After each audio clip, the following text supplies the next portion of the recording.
जिंदाबाद जिंदाबाद। मीटिंग के अध्यक्ष और हमारे यूनियन के अध्यक्ष वरिष्ठ नेता साथी गोपाल पिस्से जी, यूनियन के general secretary comrade Ashok Pillai, army headquarter JCM 3rd level member comrade Pardeshi, federation के joint secretary comrade Ravi Reddy, union का सभी पदाधिकारियों और 512 आर्मी बेस वर्कशॉप का सभी साथियों, भाइयों बहनों, आप सबको नया साल, मकर संक्रांति और पोंगल का शुभेच्छा। साथियों, पोंगल भी है आज, मकर संक्रांति भी है, लोहरी भी है। पूरा हिंदुस्तान हार्वेस्ट फेस्टिवल का सेलिब्रेशन में है, लेकिन डिफेंस कर्मचारी हड़ताल का तैयारी में है।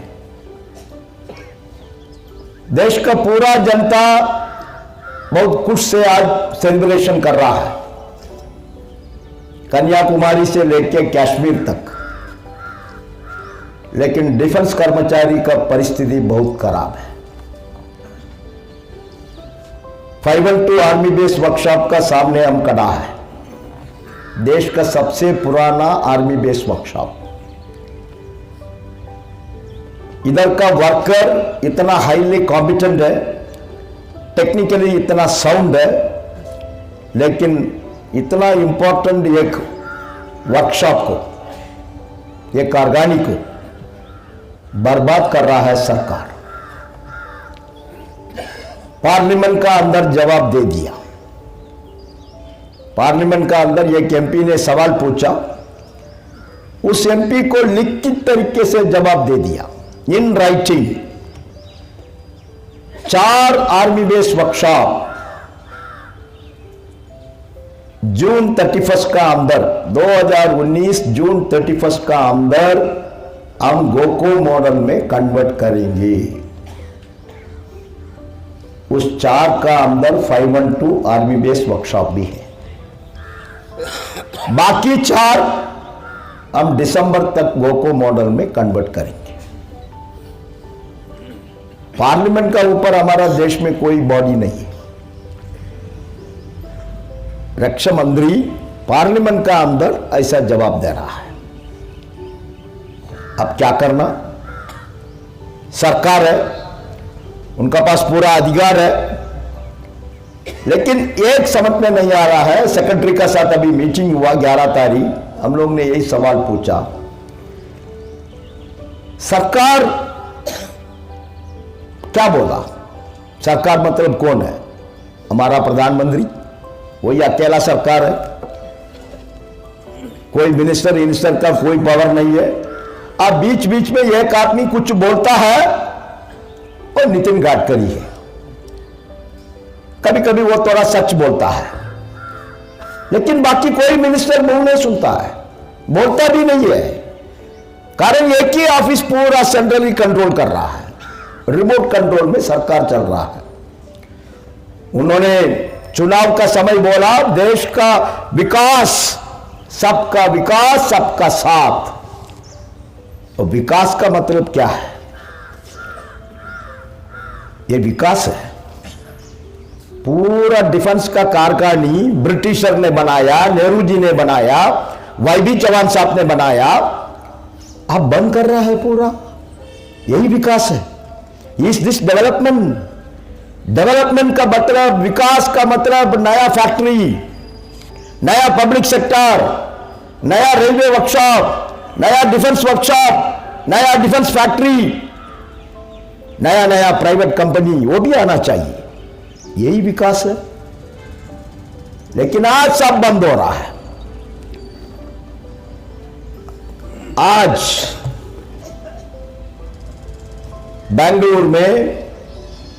बैंगलोर हाई कोर्ट में, कर्नाटका हाई कोर्ट में एक रिट पिटीशन फाइल कर रहा है। कौन?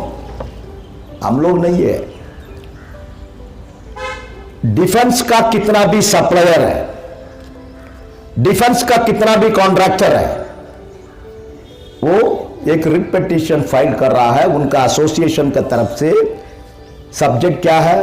7,000 करोड़ रुपया उनको सरकार अभी तक पेमेंट नहीं किया। लेकिन फिर भी सरकार बोल रहा है हम प्राइवेट के पास जाएंगे। उनका कोई इश्यू के लिए उन लोग फाइट कर रहा है। स्मॉल स्केल इंडस्ट्री पूरा बंद हो गया, तब ऑर्डिनेंस फैक्ट्री का वर्कलोड 20,000 करोड़ मनोहर पर्रिकर ने बोला, अभी 11,000 करोड़ में लेके रखा है। हम स्मॉल स्केल इंडस्ट्री को हम कैसे काम देंगे? अभी एमिनेशन फैक्ट्री है बगल में, पूना का आजू बाजू में छोटा छोटा इंडस्ट्रीज को उन लोग ऑर्डर देता है, छोटा छोटा कंपोनेंट्स के लिए, स्पेयर पार्ट्स के लिए, रॉ मटेरियल्स के लिए। अभी एमिनेशन फैक्ट्री में लोड नहीं है, अभी स्मॉल स्केल इंडस्ट्री को हम कैसे काम देंगे? वो भी बंद। 6,000 मीडियम स्मॉल स्केल इंडस्ट्री, वो डिफेंस को माल सप्लाई करने वाला पूरा बंद हो गया। उनका फेडरेशन का वाइस प्रेसिडेंट हमको दिल्ली में मिला, वो बोला साहब आप, हम भी आपका आंदोलन को पूरा समर्थन कर रहा हूं। हम बोला आप ही लोगों ने सब किया, आप ही लोगों ने सरकार के पास जाके लॉबिंग करता था, पूरा काम हमको दे दो, प्राइवेट को दे दो, ऑर्डिनेंस फैक्ट्री को मत दे दो, आर्मी बेस वर्कशॉप को मत दे दो। अभी आपको भी नहीं, हमको भी नहीं है, अंबानी को जा रहा है, अदानी को जा रहा है। अंबानी अदानी आपको तो नहीं काम देगा, अंबानी अदानी का पास दूसरा अरेंजमेंट्स है, वो कोई स्मॉल स्केल इंडस्ट्री को काम देने वाला नहीं है। इसलिए आप भी हमारा साथ मिलकर फाइट करो, लड़ाई करो, संघर्ष करो। अभी उन लोग भी रास्ता में है, हम लोग भी रास्ता में है। 17 तारीख मीटिंग में सेक्रेटरी ने आश्वासन दे रहा है, नहीं नहीं हम कोई वर्कर को डिस्टर्ब नहीं करेगा, हम कोई वर्कर को रिट्रेंचमेंट नहीं करेगा। हम लोग बोला रिट्रेंचमेंट आप नहीं कर सकता। All India defence employees federation के साथ अब एसएम जोशी जनरल सेक्रेटरी था, एसएम बैनर्जी प्रेसिडेंट था, अग्रीमेंट है कोई वर्कर को भी आप रिट्रेंचमेंट नहीं कर सकता। आप क्या नया चीज हमको दे रहा है? अरे आपका मेहरबानी है, हम आपको रिट्रेंचमेंट नहीं करेंगे, आपको नौकरी से नहीं निकालेगा, ये बोलने के लिए आप मीटिंग बुलाया। हमारा डिमांड वही है, हमारा डिमांड वो नहीं है हमको रिट्रेंचमेंट मत करो, हमको नौकरी से मत निकालो। आप निकाल नहीं सकता, you cannot throw me out of the job, वो हमको भी मालूम है। लेकिन आप वर्कशॉप बंद कर रहा है ना, आप ऑर्डिनेंस फैक्ट्री बंद कर रहा है, अब डिपो बंद कर रहा है, अब एमईएस को धीरे धीरे खत्म कर रहा है। इसका रास्ता क्या है? उसके लिए कोई जवाब नहीं है। नहीं नहीं वो सब पॉलिटिकल डिसीजन है, पॉलिटिकल डिसीजन है तो फिर पॉलिटिकल आदमी हमसे बात करना पड़ेगा। भाई you are calling the meeting, आप कुछ डिसाइड नहीं कर सकता, you have got no authority, आपके पास कोई पावर नहीं है, फिर आप हमको क्यों बुलाया? Under what authority you have called us? आपको पॉलिटिकल बॉस को बोलो, निर्मला जी को बोलो, फेडरेशन को बुला के बातचीत करके ये इश्यू पूरा सेटल करने का। आप केवल हमको बुला के हड़ताल मत करिए, सरकार कर्मचारी सरकार के खिलाफ में हड़ताल कैसे करेगा? ये ठीक नहीं है, ये गलत मैसेज जाएगा। आप बंद कर रहा है, उसमें गलत मैसेज नहीं जा रहा है। हम लोग ने एक सवाल पूछा कॉमरेड्स, थोड़ा डिफिकल्ट क्वेश्चन था उनके लिए, लेकिन पूछना पड़ेगा, पूछा। We asked government of India, अभी का सरकार, you wanted to convert Indian army to a corporate model. आप आर्मी को कॉर्पोरेट मॉडल कर सकता है, उसका मतलब आर्मी को पूरा लिबर्टी, आर्मी का ऊपर पूरा रेस्पेक्ट है, रिगार्ड्स है। लेकिन आर्मी एक डेमोक्रेटिक कंट्री में सिविलियन का कंट्रोल में रहना है। President of India is the supreme commander. Supreme commander कौन है हमारा तीनों फोर्सेस का? President of India. वो कौन है? Elected representative. वो कोई मेजर जनरल नहीं है, वो कोई लेफ्टिनेंट जनरल नहीं है। Anybody who become president is the supreme commander. उसका मतलब democracy is supreme, elected government is supreme. उनका कंट्रोल में ही आर्मी आता है। लेकिन अभी आप बोल रहा है आर्मी को हमने पूरा अधिकार दे दिया, आर्मी को क्या चाहिए किधर भी जाके वो परचेस कर सकता। उसका मतलब ये कॉर्पोरेट कल्चर आप आर्मी का अंदर इंट्रोड्यूस कर रहा है, ये गलत है। This is not correct. ये पाकिस्तान आर्मी में है, इसलिए पाकिस्तान का डेमोक्रेसी थोड़ी है। पाकिस्तान का प्राइम मिनिस्टर को कितना अधिकार है? उधर everything is under the control of army, army he supreme है उधर। हमारा देश में ऐसा नहीं है। ऐसा है तो जॉर्ज फर्नांडिस तब डिफेंस मिनिस्टर था, विष्णु भगवत को कैसे निकाल दिया, chief of the navy staff को? Supreme power democratically elected government का हाथ में है। आप अभी पूरा आर्मी को देगा, फिर क्या होने वाला है इस देश में? It will result in chaos. हमारा डेमोक्रेटिक सेटअप पूरा डिस्टर्ब हो जाएगा। यह सरकार ये सब सोच रहा नहीं है। सरकार केवल सोच रहा है अंबानी अदानी को बेनिफिट दे दो, एल&टी को बेनिफिट दे दो, भारत फोर्स को बेनिफिट दे दो, बाकी सब ठीक है। इसलिए कॉमरेड्स ये केवल 5-2 गोको मॉडल में जा रहा है, सवाल वो नहीं है, सवाल वो नहीं है। This is something connected with the national security of our country. हमारा देश का नेशनल सिक्योरिटी का सवाल है, हमारा देश का इंडियन आर्मी का फ्यूचर रोल क्या है उसका सवाल है। इसलिए ये केवल all India defence employees federation और अभी हम लोग के साथ इंटक भी है, बीएमएस भी है, ये तीनों फेडरेशन का सवाल नहीं है। हम सभी पॉलिटिकल नेता को चिट्ठी लिखा कल फेडरेशन की तरफ से, राहुल गांधी को भी चिट्ठी लिखा है, कारण वही नेक्स्ट प्राइम मिनिस्टर करके बोल रहा है लोग। हमको मालूम नहीं कौन प्राइम मिनिस्टर आएगा, लेकिन बड़ा पार्टी का नेता है, उसमें कोई डाउट नहीं है। उनको हमने चिट्ठी लिखा है, आप बताओ बाबा, what do you want, what are you going to be, what are you going to do about the defence of our country? आपका पॉलिसी क्या है? क्या ये सब बंद करने का? आपका ग्रैंडफादर ने फैक्ट्री ओपन किया, वर्कशॉप ओपन किया, वो सब बंद करने का है? यही आपका पॉलिसी है? आप जवाब दे दो, नहीं तो हमारा 3 दिन का हड़ताल को समर्थन करो। अब एचएएल का इशू लेके आपने बड़ा बड़ा स्टेटमेंट इशू किया। एचएएल ठीक है, 27,000 वर्कर है, वो भी एक ही इंडस्ट्री है, हिंदुस्तान एरोनॉटिक्स लिमिटेड हमारा देश में एक ही इंडस्ट्री है, वो फाइटर एयरक्राफ्ट मैन्युफैक्चरिंग कर रहा है।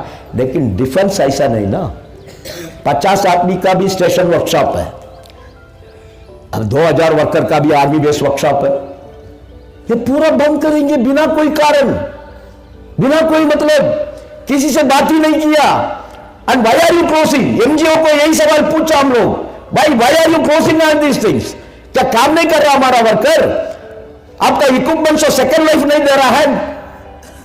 इवन इंपोर्टेड इक्विपमेंट्स आप विदेश से लेके आ रहा है, किसको स्पेयर पार्ट्स नहीं मिलता है, वो कंपनी बंद हो गया विदेश में, उस इक्विपमेंट को भी हमारा आर्मी बेस वर्कशॉप का कर्मचारी आपको सेकंड लाइफ दे रहा है, हाँ बंद करेगा। अब डिफेंस में कोई एक्सपीरियंस नहीं है, वो अपने आके army base workshop GOCO model में मैनेज करेगा। And nobody is there to ask this. इस देश में कोई नहीं है सवाल पूछने का। डिफेंस टेक्नोलॉजी क्या इतना आसान है?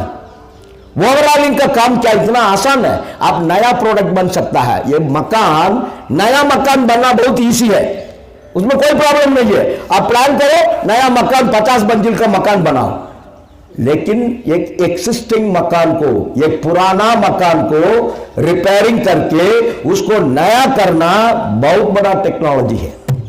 नया बनाने में ज्यादा प्रॉब्लम नहीं है, लेकिन एक एक्सिस्टिंग इक्विपमेंट 10 साल 15 साल, उसका बाद उस मशीन को पूरा निकाल के, पूरा पार्ट्स उसे निकाल के बाहर आके उसको क्लीनिंग करके, किधर किधर पार्ट्स खराब हो गया उसको रीफिटिंग करके, ये सब करना इतना आसान काम है। कितना फॉरेन एक्सचेंज सेव करता हमारा आर्मी बेस वर्कशॉप, उसके बारे में सरकार को कोई लेना देना नहीं है। ये सब 11 तारीख मीटिंग में हम लोग ने सेक्रेटरी को पूछा, जवाब नहीं है, देयर इज नो रिप्लाई। कारण रिप्लाई नहीं दे सकता, हम ऐसा सवाल पूछ रहा है। हम क्या हमारा प्रमोशन के लिए गया उनके पास?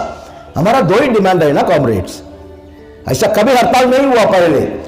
हमारा पहले का आप कितना भी इतिहास देखो, 4 डिमांड हमारा इकोनॉमिक डिमांड भी रहेगा, प्रमोशन का, रेशियो का, सीनियरिटी का, बोनस का, लेकिन अभी कुछ भी नहीं है। 2 डिमांड है, एक तो इंडस्ट्री बचाओ, दूसरा हमारा पेंशन बचाओ।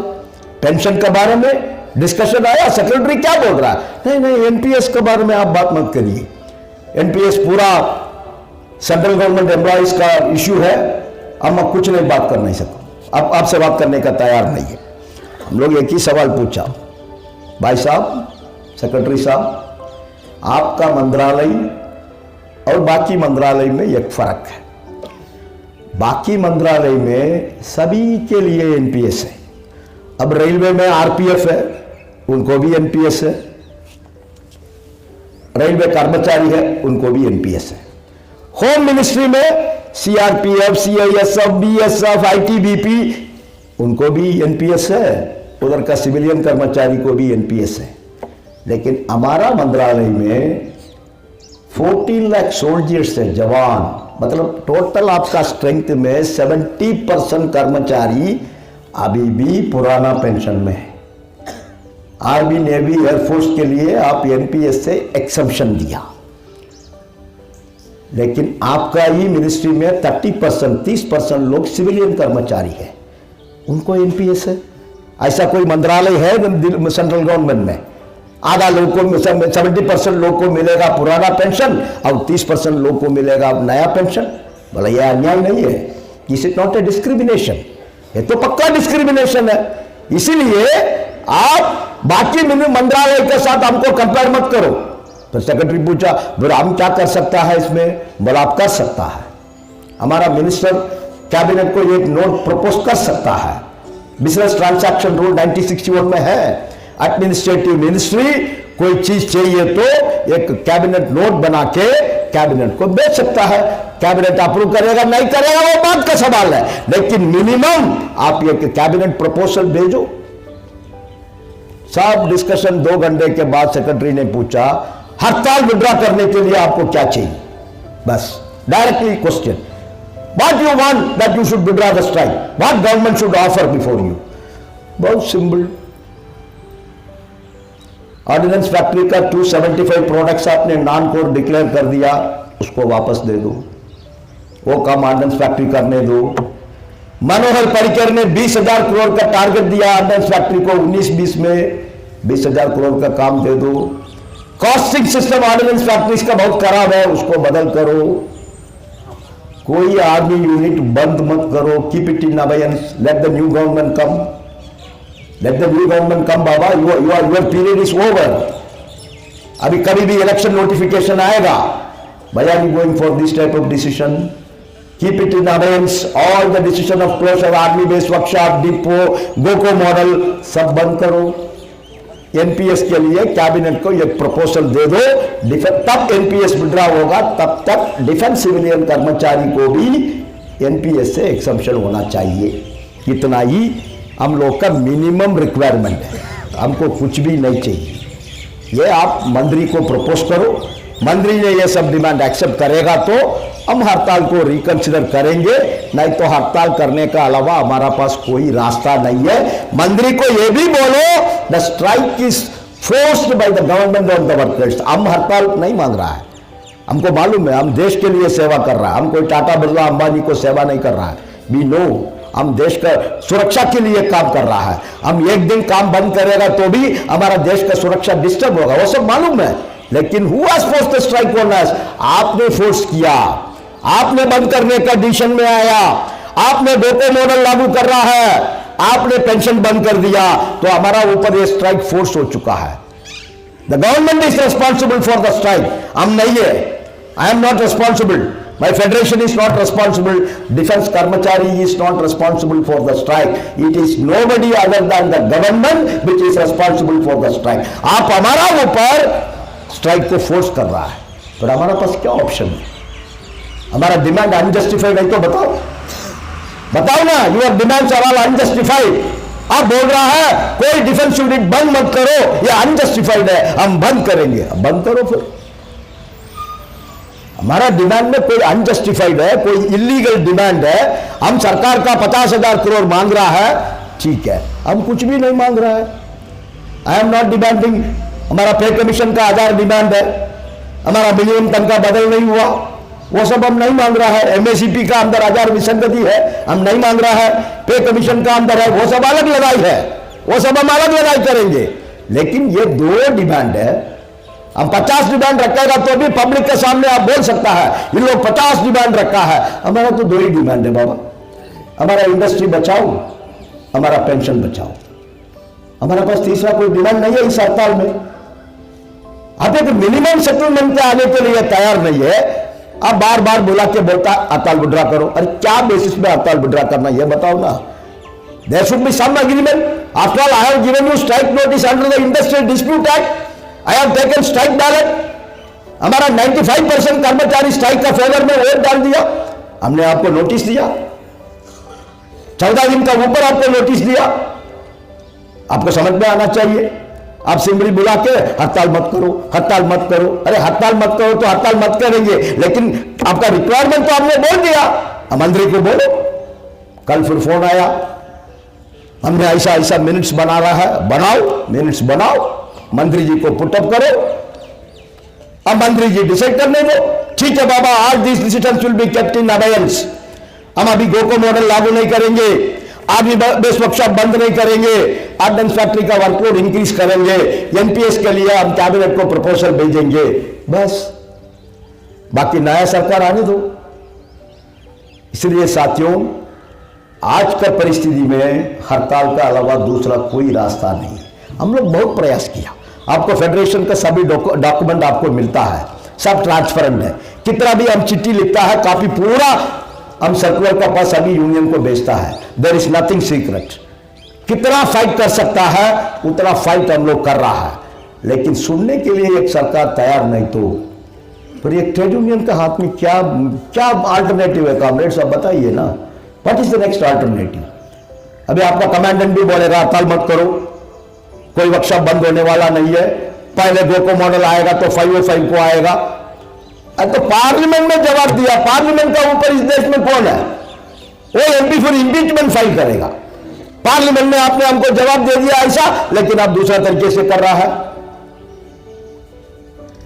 आई कैन अंडरस्टैंड, बाकी किधर भी मंत्री ने एक स्टेटमेंट दिया वो अलग है, लेकिन पार्लियामेंट का अंदर, राज्यसभा का अंदर अनस्टार्ड क्वेश्चन को राइटिंग में जवाब दे दिया। हम जून 2015 का अंदर 4 आर्मी बेस्ड वर्कशॉप को गोको मॉडल में लेके आएंगे, उसमें 512 भी है। उसका बाद भी हम चुप बैठेंगे, उसका बाद भी सरकार का आश्वासन सुन के हम हड़ताल नहीं करेंगे? It is not possible. इसलिए तो पीछे साहब ने बोला फाइट टिल द लास्ट, अंतिम तक फाइट करना पड़ेगा। इस सरकार को उसका अलावा कोई मालूम ही नहीं है। इस सरकार वर्क ओनली ऑन प्रेशर, दबाव का ऊपर ही। सरकार को यह भी मालूम होना चाहिए, हम राजनीति नहीं बोल रहा हूं, लेकिन हमारा देश सब राजनीति का ऊपर ही चलता है कॉमरेड्स। 5 स्टेट का चुनाव हुआ, एक स्टडी पेपर में आया, मध्य प्रदेश, राजस्थान, छत्तीसगढ़ में, इस तीनों स्टेट में किधर सरकार कर्मचारी का डोमिनेशन ज्यादा था, उस सभी कॉन्स्टिट्यूएंसी में बीजेपी हार गया। मुझे पर्सनली मालूम है, जबलपुर में हमारा बहुत बड़ा डिफेंस इंडस्ट्री है, 4 ऑर्डिनेंस फैक्ट्री है, उसका अलावा आर्मी बेस वर्कशॉप है आपका 506, सेंट्रल ऑर्डिनेंस डिपो है, एमईएस है। जबलपुर का अंदर 8 एमएलए कॉन्स्टिट्यूएंसी है, बीजेपी का बहुत बड़ा होल्ड है उधर, हमेशा उन्हीं लोग आता है। लेकिन इस चुनाव में 8 में केवल 3 उनको मिला, 5 कांग्रेस को मिला। क्यों मिला? जनता का पास तो एक ही अधिकार है। आप 5 साल के लिए आपको हमने समय दिया, आप 5 साल का अंदर जनता के लिए कुछ भी नहीं किया, तो वोटर क्या करेगा? पोलिंग बूथ में आके उसका अधिकार यूज करेगा। अभी यही परिस्थिति हो गया ना। एनपीएस का कर्मचारी किसी ने इस सरकार को, इस गवर्नमेंट को वोट डालेगा? उन्होंने बोल दिया हमने 10% का जगह में 14% कर दिया सरकार का कंट्रीब्यूशन। पूरा अखबार, टीवी में bonanza to the central government employees, 10% contribution 14% हो गया। इमीडिएटली पत्रकार आपको फोन करके, साहब अभी भी आपका हड़ताल है, गवर्नमेंट ने और 4% बढ़ा दिया। 4% बढ़ाया, आपको क्या फायदा? आज 1000 रुपया पेंशन मिलता है एनपीएस में, 1040 रुपया मिलेगा, बस। आपको क्या फायदा? वो फायदा भी उनका दोस्त अंबानी को ही मिलेगा, कारण ये पैसा पूरा शेयर मार्केट में ही जाने वाला है। वो भी ओपन कर दिया, अभी कैबिनेट का डिसीजन है, पैसा किधर भी इन्वेस्टमेंट कर सकता। ये पैसा फिर किधर जाएगा? अंबानी का शेयर ही परचेस करेगा ना, वो पैसा फिर किसको जाएगा? रिलायंस इंडस्ट्री का शेयर आप परचेस करेगा, वो पैसा किसको जाएगा? उनको ही जाएगा, उन्हीं को ही बेनिफिट है। हमारा कर्मचारी को क्या बेनिफिट है? वही 1000 रुपया, 1040 रुपया पेंशन मिलता है। इसलिए साथियों, ये लड़ाई बहुत गंभीर है। It is a battle, it is a battle. हम लोग युद्ध भूमि में हैं, इधर कोई कॉम्प्रोमाइज का सवाल नहीं है। हाँ, कॉम्प्रोमाइज हम करेंगे, हमारा मिनिमम मांग, ये पूरा डिसीजन आपने तो लिया, हम ये वर्कशॉप बंद करेगा, वो वर्कशॉप बंद करेगा, ये डिपो बंद करेगा, गोको मॉडल लेके आएगा। Keep it in awareness, don't implement this, इसको लागू मत करो, चुनाव आने दो, नया सरकार आने दो, उसका बाद देखेंगे। इतना मिनिमम भी एक सरकार नहीं कर सकता, ये भी करने के लिए तैयार नहीं। इतना तक बोला फेडरेशन, तीनों फेडरेशन, बाबा ठीक है, अब इसको ऑडियंस में रखो, लागू मत करो, बाद में देखेंगे। मई महीने के बाद, जून महीने के बाद कोई सरकार आएगा तब देखेंगे। लेकिन वो भी आप करने के लिए तैयार नहीं है, लेकिन बोलता है हड़ताल विड्रॉ करो। हम हड़ताल विड्रॉ करने का परिस्थिति में नहीं, तीनों फेडरेशन ने लिखित में दे दिया, वी आर गोइंग ऑन हड़ताल। हम लोग भी पूरा किधर किधर जा सकता है जाके आप लोगों को मोबिलाइज कर रहा है। आज हम पूना में था, कल एएफके में मीटिंग अटेंड किया, दहू रोड में मीटिंग अटेंड किया, सुबह एची फैक्ट्री अटेंड किया, सीधा आपका पास आ चुका है। ये इंफॉर्मेशन पूरा उसको भी जा रहा है, ऐसा नहीं है। आक्रोश है, डिफेंस कर्मचारी का साथ आक्रोश है इस सरकार का नीति का खिलाफ में लड़ाई करने के लिए। वो आक्रोश को फुल्ली यूटिलाइज करना पड़ेगा साथियों। 23, 24, 25 ये 3 दिन का हड़ताल एक महत्वपूर्ण हड़ताल है, ये ऐतिहासिक हड़ताल है। 1960 में एसएम जोशी का नेतृत्व में हम लोग 5 दिन का हड़ताल किया, 5 दिन का हड़ताल किया। उसका बाद 2 दिन का ऊपर हम कभी हड़ताल नहीं किया। अभी 3 दिन हड़ताल में है हम लोग, इंडस्ट्री बचाने के लिए, पेंशन बचाने के लिए। परिस्थिति बहुत सीरियस है कॉमरेड्स, समय हो चुका है। हम आपको all India defence employees federation की तरफ से अपील करना चाहता हूं, इस 3 दिन का हड़ताल को सक्सेस करिए। हम आश्वासन देना चाहता हूं, all India defence employees federation ऐसा फेडरेशन है, वो कभी कोई सरकार का साथ सरेंडर नहीं हुआ। हम मोदी साहब के साथ भी सरेंडर नहीं करेंगे, उसका नीति का खिलाफ में अंतिम तक लड़ाई करेंगे। उस लड़ाई में 5-2 आर्मी बेस वर्कशॉप का कर्मचारी पूरा शामिल होना चाहिए। इतना बोल के आप सबको नमस्कार, लाल सलाम, धन्यवाद साथियों। अगर हमारा वीडियो आपको अच्छा लगा तो लाइक कीजिए, उससे रिलेटेड कमेंट कीजिए, हमारे चैनल को सब्सक्राइब कीजिए और उसके साइड का जो बेल बटन है उसको दबा दीजिए, ताकि जब भी हमारा कोई नया वीडियो आ जाएगा आपको नोटिफिकेशन मिल जाएगा। एंड अपने दोस्तों को शेयर कीजिए। Finally thanks for watching.